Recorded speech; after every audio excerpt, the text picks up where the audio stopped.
Hello, fellow book lovers, both readers and writers. I am Matty Dalrymple. I'm the author of the Ann Kinnear Suspense Novels and Suspense Shorts and the Lizzy Ballard Thrillers. And I also write, speak, podcast, and consult on the writing craft and the publishing voyage as the indie author. And you can find out more about me at mattydalrymple.com and at theindieauthor.com. And this is my video series, What I Learned, where I ask authors 2 questions related to their latest book. What did they learn from that book that they would like to share with their fellow writers? And what did they learn from their latest book that they would like to share with their fellow readers? And I am here today with Lynne Golodner. Hey, Lynne, how are you doing? I'm great, Matty. Thank you so much for having me. I am very pleased to have you here. And to give our viewers a little bit of background on you, Detroit-based Lynne Golodner is the author of 9 books, a writing coach, a marketing entrepreneur, and host of the Make Meaning podcast. And her latest book is Woman of Valor. So I'm going to queue up the first of the 2 questions for Lynne about Woman of Valor. What did you learn that you'd like to share with your fellow writers? Wow, that is a big question, I think. But this is my first published novel, not the first novel I've written. And I had 8 books come out before that, 2 poetry collections and 6 nonfiction books. But I learned a lot in writing this book. The first thing that I learned was that even though I am a pantser by nature, where I like to write by the seat of my pants, it will serve me better if I plan out my books. And so after I finished writing Woman of Valor and it was in the production phase, I started working on my next novel, which is now in revision. And I spent a full month planning that one out before I even started writing because of what I had learned from the process of Woman of Valor. So as I wrote Woman of Valor, I had to keep going back to see, well, what was this person's name? Or how many kids did they have? Or like just little details that are so important for consistency. And I ended up having a document open on the computer, a very rough document that just sort of listed those details so that I could keep track of them. And so now I am a huge fan of plotting out your novels before you write them. And so I have like a huge beat sheet for my next novel. I have very lengthy character descriptions. I have all kinds of tools before I even start writing. And it made the writing a lot easier. So I think that's the biggest thing I learned from writing Woman of Valor. So if you're writing a book that is not part of a series, I think the answer to this question would be different for people who write series. But if you're writing a standalone book, like how long do you have to live with your characters before you start knowing them in a way that enables you to go into the book with a better overall sense of what you're going to be accomplishing, what the plot's going to be, and so on? Well, I think part of the challenge with Woman of Valor was that not having thought it through, I really didn't know where we were headed, what the outcome was going to be, how the different twists and turns in relationships would happen, some of the big plot points.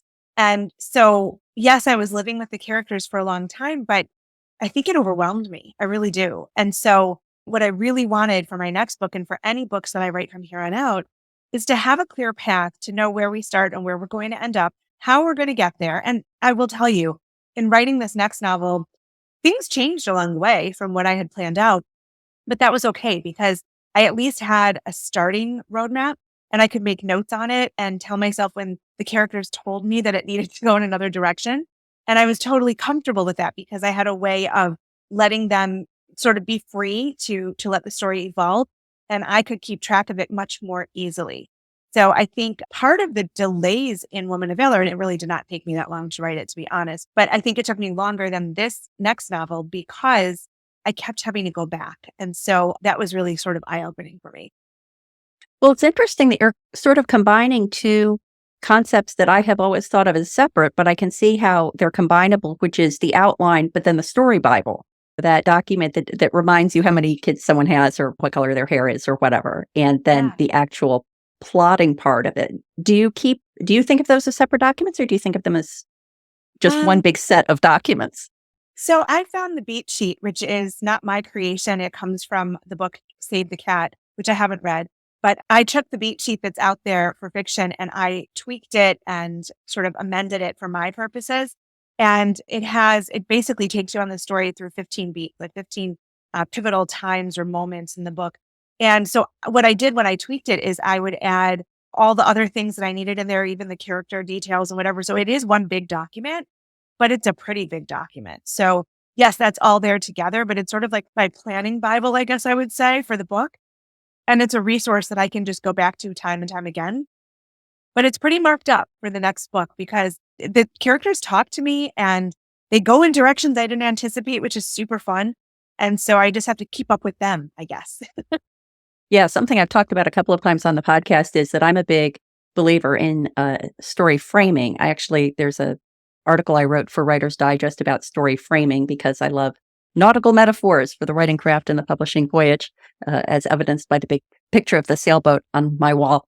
But what I found is that even though I got to the point of carefully framing out my stories before I start, but once I start writing dialogue, sometimes I'm like, oh yeah, that character would never do what I thought they would do. Because once you start putting words in their mouths, you get to know them in a different way than when you're just jotting down plot points. That's true. And they really do come to life. And for me, at least, they speak to me and surprise me and become whole living characters, even though they're still in my head or on the page. And I think that's the most fun part of writing a book is just seeing how it takes on a life of its own. Yeah. Well, and that might be a good transition to the second of the two What I Learned questions, which is what did you learn from Women of Valor that you would like to share with your fellow readers? Well, it's interesting. I've gotten lots of great feedback, thankfully, since the book launched. And it's always interesting to me how people have different points that really resonate with them or with their lives or ways into the story. And so one reader said, would you describe this as a suspenseful book? Which I wouldn't have, but he really did. And he said there is and this is, clear to anybody who picked up the back cover, there is abuse at a school of children. And then and what's going to happen with the teacher and all of those things. And there is a stalker who shows up in the book as well. And as my reader explained this to me, I thought, oh yeah, it kind of is suspenseful. And so I didn't intend that really, but I love that. I think that's super cool.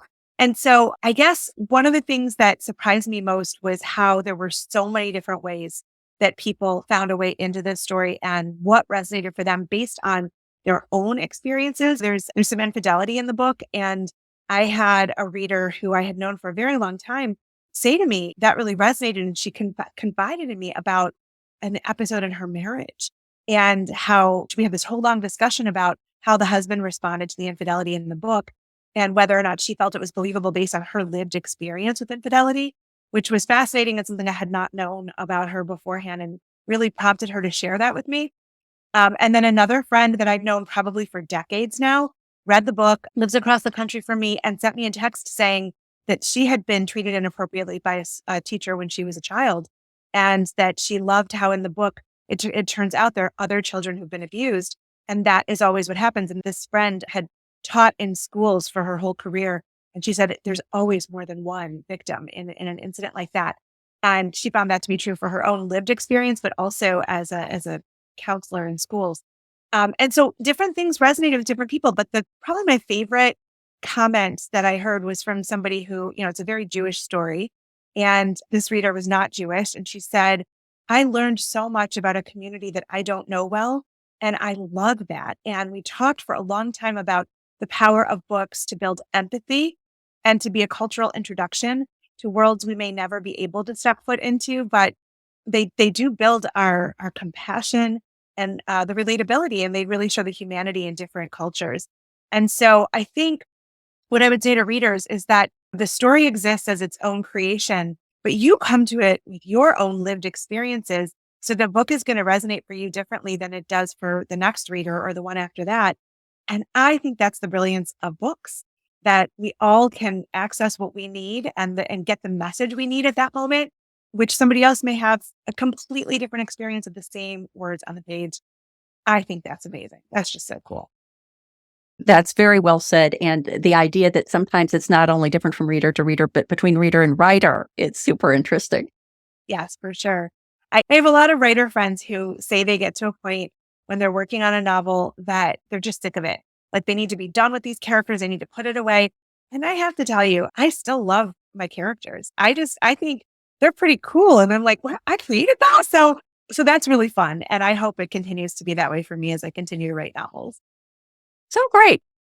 Well, I'm so glad to have talked to you about what you learned from Woman of Valor. And Lynne, thank you so much for joining me. Please let everyone know where they can go to find out more about you and your book and everything you do online.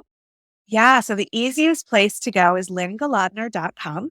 That's my author website. I have lots of websites, lots of social media, but if you go to lynnegolodner.com, you'll be able to find me pretty much everywhere.